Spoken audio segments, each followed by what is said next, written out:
Okay, go ahead. Let's resume. The last lesson, which was just now, we stopped at practice 3. So here we have a tabletop that has this shape made out of 2 semicircles and a rectangle. So find the area of the tabletop, leaving answers in terms of pi. So you have already tried this, and now this is what we will see. Area of the tabletop. You can literally view this as 1 semicircle plus 1 rectangle plus the area of 1 more semicircle. Then to find the area of a semicircle, what you need to do will be half times pi r squared. Then you add the area of the rectangle, then you add another half times pi r squared, which is a little troublesome. Since we are dealing with the area of a circle, we might as well, since we are dealing with the area of 2 semicircles, we might as well just find the area of 1 circle. So total area is simply pi r squared, radius 0.5. We square it plus the area of the rectangle. So 3 times of 0.5 times 2. So 0.5, when you square it, you get 1/4. So 1/4 pi plus 3. This will be the area in square meters.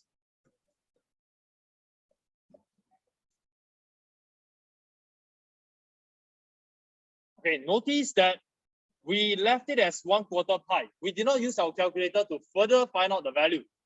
You know, the usual way would then be find out the value from our calculator, add it to 3, write down the 5 SF, then we round it off to 3 SF. But we are not doing that today. We are just leaving it in terms of pi. 1/4 pi plus 3. Reason, they said leave your answers in terms of pi. So this answer is the most exact, right? Actually, it sounds weird. This is the exact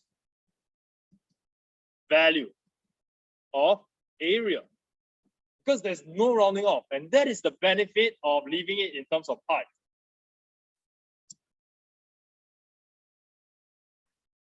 So the next part, find the perimeter of the tabletop.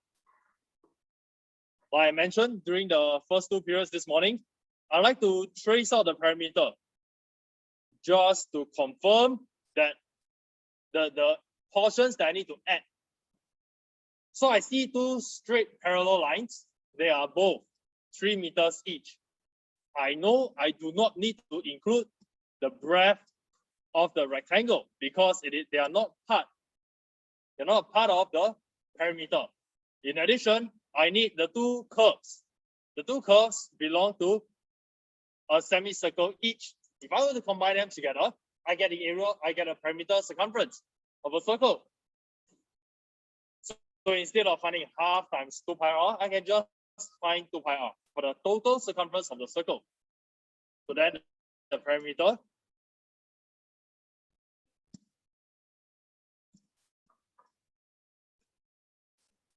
will be 2 pi r, radius 0.5. So this will be the circumference of entire circle. We add that to 3 and 3. Total, we get 6 plus pi. This will be in meters. And again, this is the exact perimeter. We leave it in terms of pi. So this might be the first time that you see a question that asks you to leave it in terms of pi. This phrase, quite foreign to you.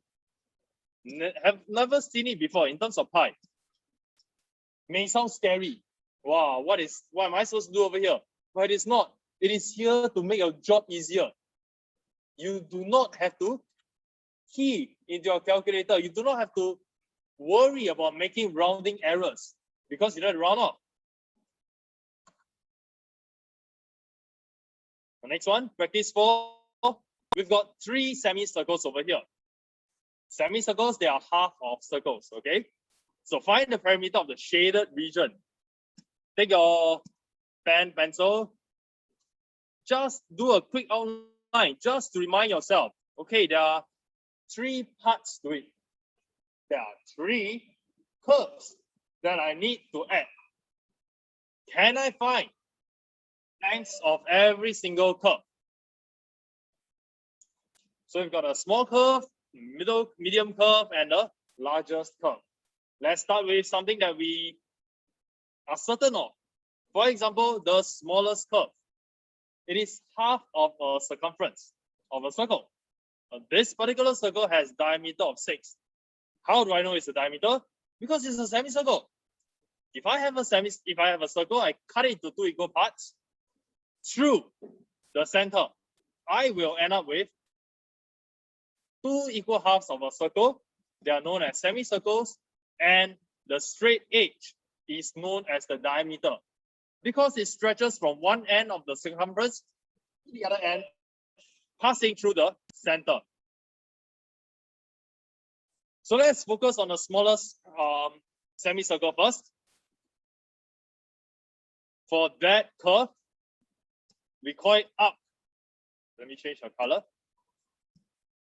A section of the circumference, we call it arc. Arc BC. Arc BC or arc length BC equals to half times circumference. So circumference, you know, two different, actually they are equivalent, two different formulas. Circumference equals to 2 pi r, otherwise known as pi d, because your 2r is the same as the diameter. So here we are given the diameter already 6. Let's use pi d. Okay, because you're given a diameter, no need to take 6 divided by 2 to become 3 to get a radius. Then you take 2 times 3 again to get 6. Waste time. So half times of pi, 6. This will be the arc length for the smallest semicircle. Of course, you can do the same. Arc length for AB is half times of pi 12. Then for all these, you get a value 3 pi, 6 pi. And then the final one, the largest arc length of AC. Half times pi times the diameter. What is the diameter of the largest semicircle? So the diameter is all the way from A to C. 12 plus 6, which is 18. And we get 9 pi. Okay, so far? No, we want the perimeter. So I need to just add everything up. Perimeter, 3 pi, 6 pi, 9 pi. Total, 18 pi. They did not say to leave it in terms of pi. So you have to evaluate. 18 times pi. Use your calculator value. You get 56.548. Round off, 56.5 cm. Now take note, all these can combine into one step. Just right, so the perimeter, half times pi 6 plus half times pi times 12 plus half times pi times 18. Can combine in one step. But I just want to encourage you to end up with 18 pi first. End up with 18 pi first, then you evaluate. Reason is because if you evaluated, if you use your calculator to find out this value of 3 pi, 6 pi, 9 pi, if you found calculator values of them, then you write down in a lot of decimal places. Later, when you add, you are going to end up with rounding issues because your answers are not exact already. We try to leave our answers as exact as possible until the final step. So find the area of the shaded region. Shaded region, okay, I can see that. What is your plan? You need a plan in order to find the area. So what's a good idea to find this total, to find the area of the shaded figure? I haven't learned any formula for calculating areas of this shape, no? There's no such formula. So what can we do? What can we do? Some sort of subtraction. Maybe we find the area of a big semicircle minus the area of the two smaller semicircles. Would that work? Logically, it should, right? How did we even end with this shape? We had a big semicircle. Take away the two smaller semicircles. And that's what we want to do. So do this all in one step. Area. Half times of pi r squared. The big semicircle has a radius of 18/2 squared. Half times pi r squared. Area of big semicircle. And we're going to take away area of small semicircle. So 12/2 squared minus half pi r squared. We can punch all these into your calculator. Get your answer.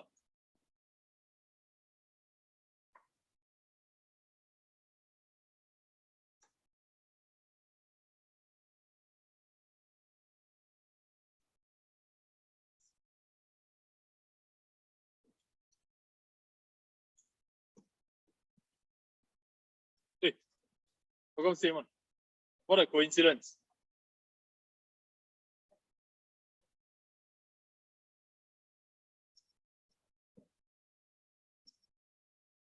Okay, it's a coincidence that both values are the same values, but the units are different. Coincidence only, huh?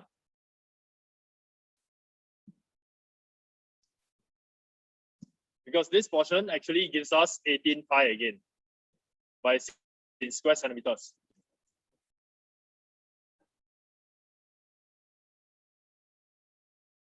Understand how this works? Okay, then you can try the rest of the questions already, but I'll just go through. Okay, this practice 5 is your homework. I'll use this time now in class to go through practice 6 because there's some algebra involved. I'm not sure whether you'll be you lose some confidence, huh? Let's see, we've got a parallelogram, okay, and a triangle. Parallelogram has sides x, x, and 4x. So the 4x must also belong to the base of the triangle, or rather one side of the triangle. And this triangle has a perpendicular height of 2h. Show. When they ask you to show, it is also to help you. It allows you to check whether your final answer is correct or not. You see, they could have easily said, find the area of the figure. Find area of the figure.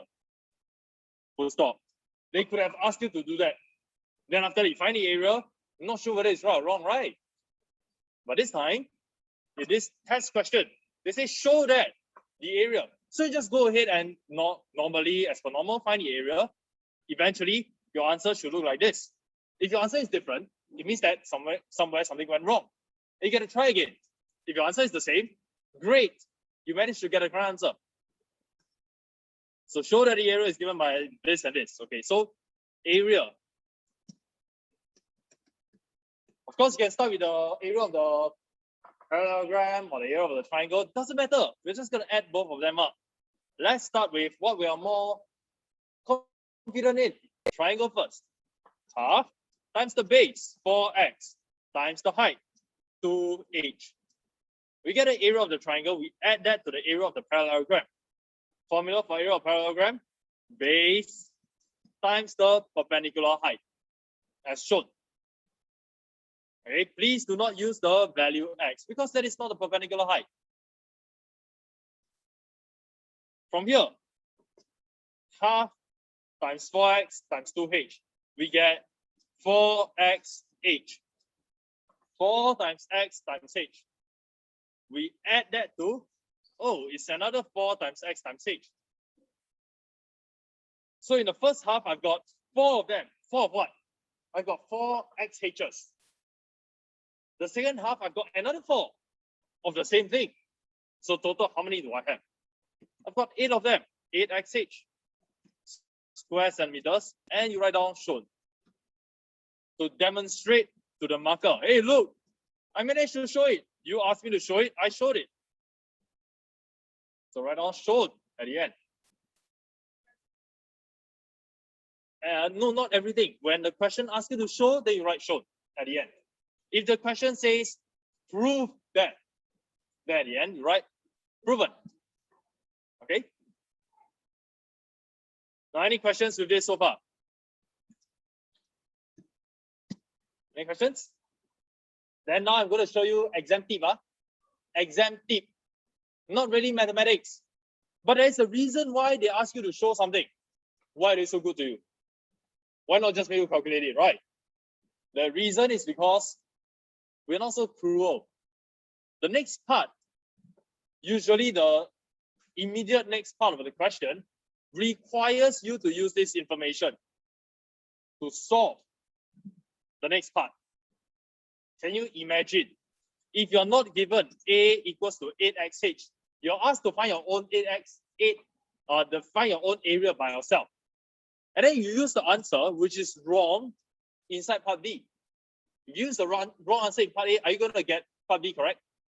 No, right? Part A wrong, part B wrong already because you're using the answer in part A. So that's very cruel. Imagine you know how to do part B, but because of part A wrong, you lose the marks for part B. We don't want that to happen to you. Therefore, we ask you to show in part A, so and so and so.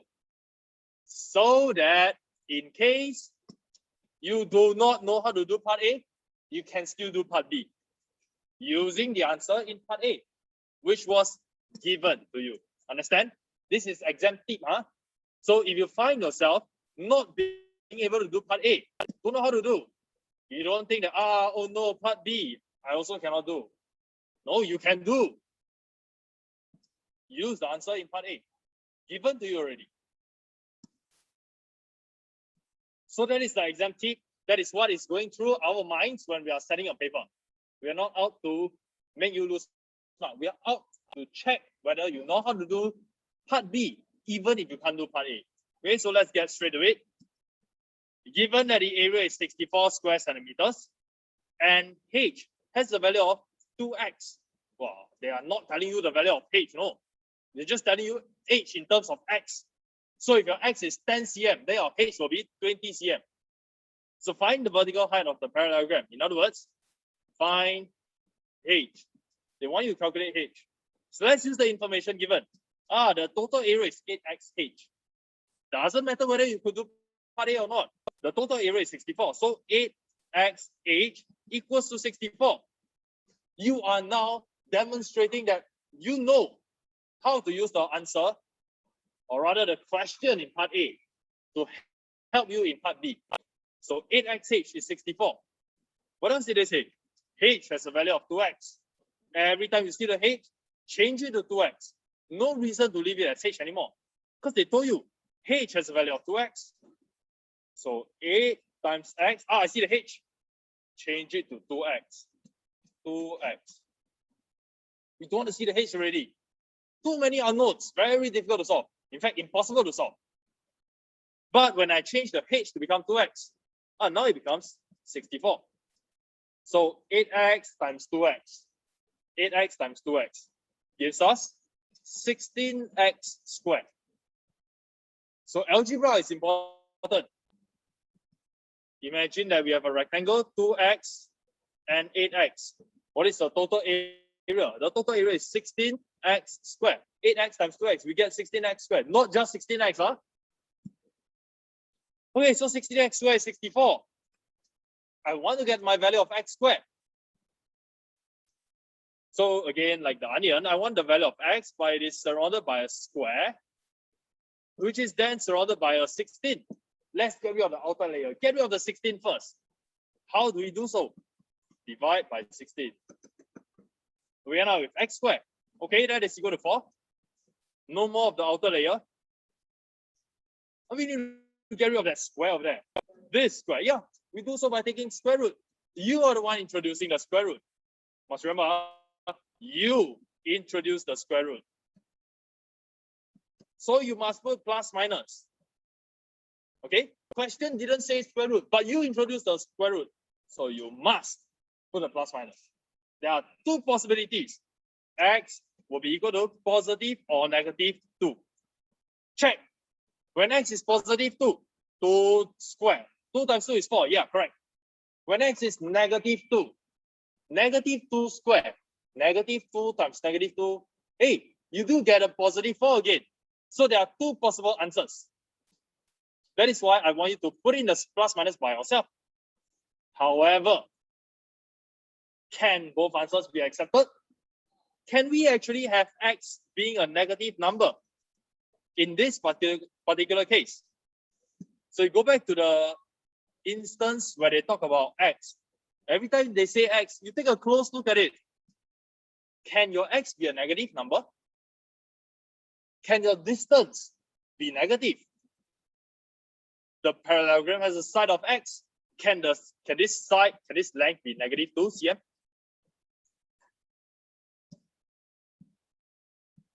Not possible, right?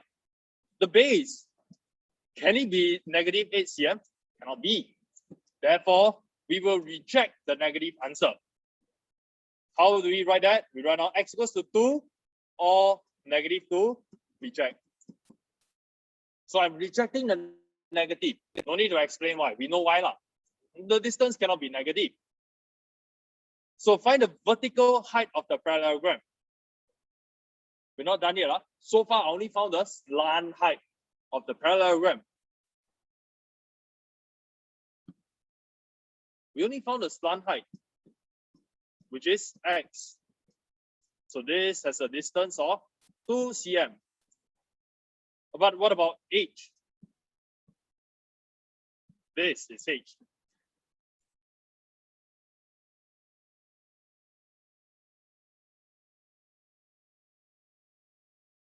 Do you see a problem in this question?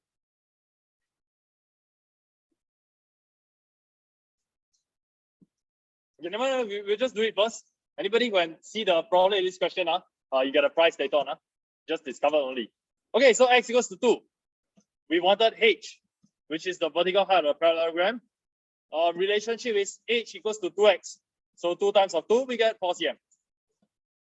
Okay? Okay, so any problems with this question? Look closely. Think logically. Anybody? I like to find problems with questions that are set. H, yes? Yes, try. What about H? H can't be. H cannot be longer than x. Do you agree? You agree? Look at the diagram. If you have a diagonal line with a distance of x, how can the vertical line, which is shorter, actually have a relationship of h equals to 2x? How can that be? This relationship implies that h is longer than x. It tells us that it is twice the length of x, but it cannot be. Okay, if we put it in the diagram, our conclusion is that this is 4 cm. How can that be? Right? Okay, thank you very much. You got it correct. Next lesson, I'll bring something up. So this is not a very well designed question. Something wrong over here. Shouldn't have happened. Okay, so now you can actually try the rest of the questions already.